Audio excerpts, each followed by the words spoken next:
What is up, guys? Straight to the point. We have a 2007 Chevy Tahoe. We got the P0327 code. It's the knock sensor bank 1.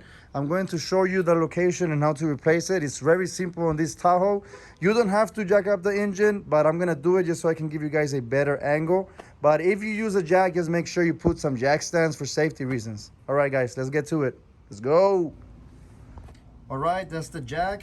Also the jack stand for safety.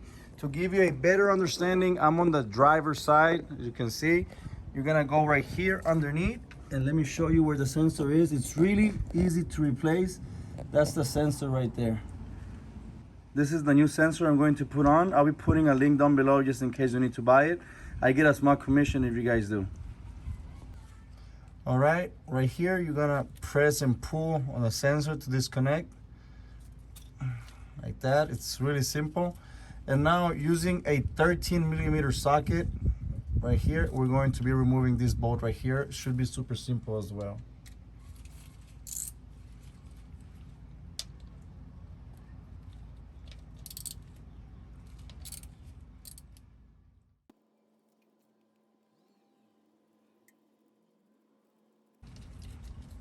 Okay, there we go.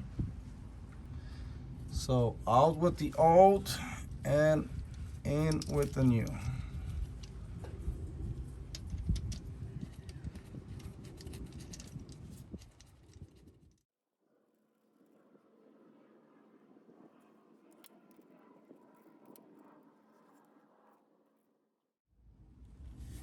Right there.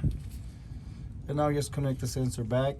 At this point, you can also put electric cleaner if you want. My connector looks really clean, so it's up to you if you wanna use it.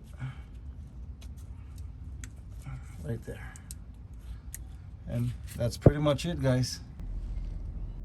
All right, this is the P0327 code. This is what it means: knock sensor 1, circuit low bank 1, or single sensor. Here's the definition. The meaning of the code, if you need to read it, is right here. If you turn on your vehicle and the check engine light's still on, you can reset it by disconnecting the negative side of the cable on the battery for like about 15 minutes. Or you can drive the car maybe for like, I think it was like 250 miles, and it should reset itself. Or you can use a machine like this one. You can delete the codes, erase the codes with this. And if the problem is still there, the check engine light will still come back on. But if you really fix the problem, then the check engine won't come back on. All right, guys, that's it for the video. I really hope this video helped you fix your car.